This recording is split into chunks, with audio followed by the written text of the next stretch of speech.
So that's his brand, because perception is reality, right? Hardworking, fun, dependable. Now here's the thing. Are you making any money on that? Hardworking. Are you making any money on that? Yes, I am. You are?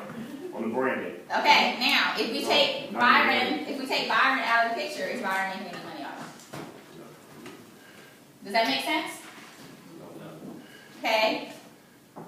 Can you share your name with everybody? Alicia McKinney. Alicia McKinney. What do people think when they think your name? Fair, but firm, all-inclusive. Fair, fun, all-inclusive, and how are you making money on those things? Not where I should be. So what I do is I show you how you can take your natural gifts, the things that God already put inside of you from the foundations of the earth, not changing anything about you, being authentic, and I show you how your brand can make money for you,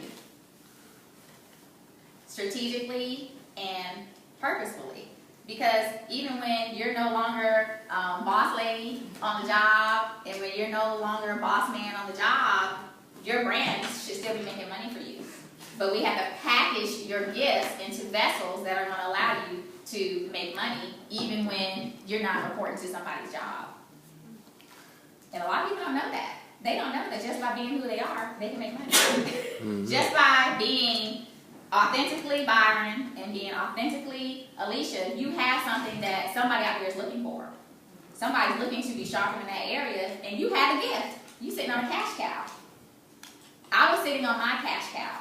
When I was working as a principal, I didn't know that people would really pay me to look at their lives and, tell them what their strengths are and help them package them into monetary income producing vessels. Really? So you could write a book and show someone how to do those things, and now that's a cash cow for you? Or you can do a series of videos, and someone sees those videos and says, oh my gosh, we have got to have her on our TV network. Isn't that amazing? Absolutely amazing. So why do I bring that up? Because your money has to work for you even when you're not working. We now have to move to a model where our money is working for us even when we are out of the picture. Because how long do you think we're going to be able to report to to jobs and really keep up with the demands? And we know that now we're being expected to do a whole lot more than we were even being expected to do 10 years ago. But not necessarily being paid anymore. So we just have to move to another, we have to shift our mindsets to that model of our money making time. Money making time. So, I told you guys just walked in. Can you share your names with everybody? Michelle Baker. Hi, Michelle. Dina Hamilton. Shekina Hamilton. And we were just pretty much just doing a little introduction and sharing why we're here. We're actually partnered with Guardian Life. And this is Mr. Dan and Miss LaWanda, and they're actually going to be sharing the wealth transfer and estate planning portion with us today. And so I just wanted to highlight a few things that I found absolutely interesting. I started reading a book. It's called Smart Women Finish Rich. And I'm a woman, so of course that attracted me, because when I look in the mirror, I see myself as very wealthy. And I'm sure some of you have similar experiences. Like when you look in the mirror, you're like, oh no, this isn't the end product. This is just the beginning, right? Well, there are some interesting things that we're pointing out, and I want to read one passage in particular because I feel like I can speak to it because it's my background, and I'm sure you can too, right? In law enforcement. All right, it says our school system is failing our children financially. According to the National Council on Economic Education, 66% of high school students who were tested on the basic economic principles flunked the exam. 66%. 2/3 of them didn't know that the stock market brings people who want to buy stocks together with people who want to sell them. 2/3 didn't know that in times of inflation, money does not hold its value. And worst of all, most and worst of all, more than half, nearly 55%, to be precise, thought U.S. government savings bonds were the highest yielding long-term investment around.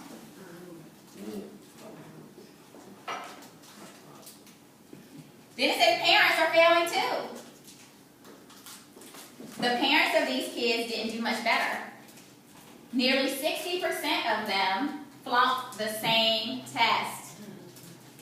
Even investors, the one group you expect to know something about the subject, are woefully ignorant.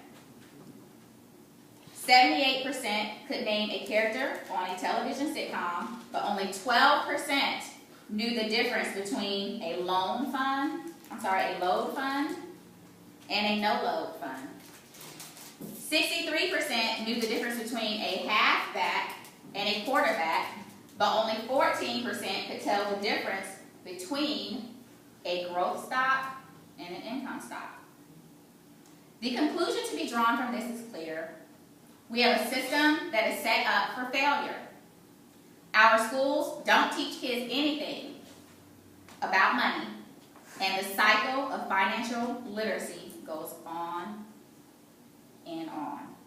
So that's why we are here, and I just want to say thank you so much for taking time out on Saturday to come, because it actually is an indication that you want to change the tide. We want to start moving our what we put in our minds more on financial literacy. We can't be scared of money.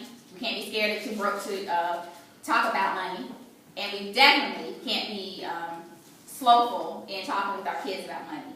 So I believe everyone here is here because we understand that, and we're actually making moves to change that tide. So these are some of the periodicals that we need to make sure are on our coffee tables when we have guests over.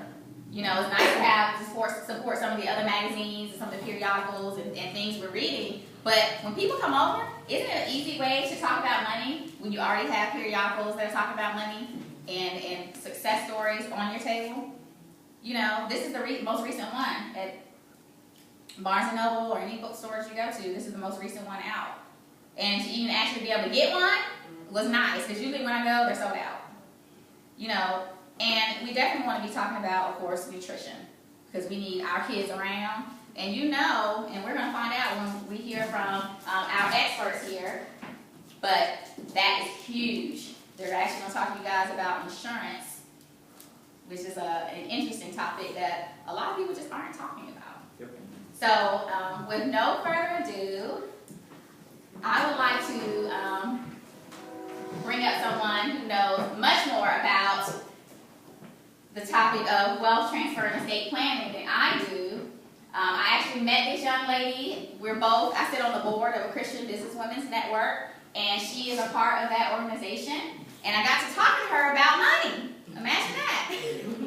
Talk to her about money and how I'm so interested in building a trust for each of my children, and really starting to think seriously about wealth transfer. And I don't even know where to begin. And guess what? There was somebody sitting right in my network who had all the knowledge. And I said, hello, I have got to share this. And I said, you know what? Those who are meant to hear this information are going to be there, and they're going to hear it. This young lady is a wealth of, she is on it. I'm looking at her. She actually helped me do my business plan for all my businesses. You know, it's one thing to talk about what you want to do, but to actually map out all the projections in a systematic way, the girl is bad. So, with no further ado, I would like to introduce Miss LaVonda Daniel. What can I say? Shekina is just a blessing. And I have so much that I want to share with you, but I want to begin to make this simple. And the first thing that I want to talk about is just a little bit about me. I think also why me and Shekina kind of connected is that I have a background also in education. And the message I want to get out about financial planning in this financial world is preserving wealth for the next generation.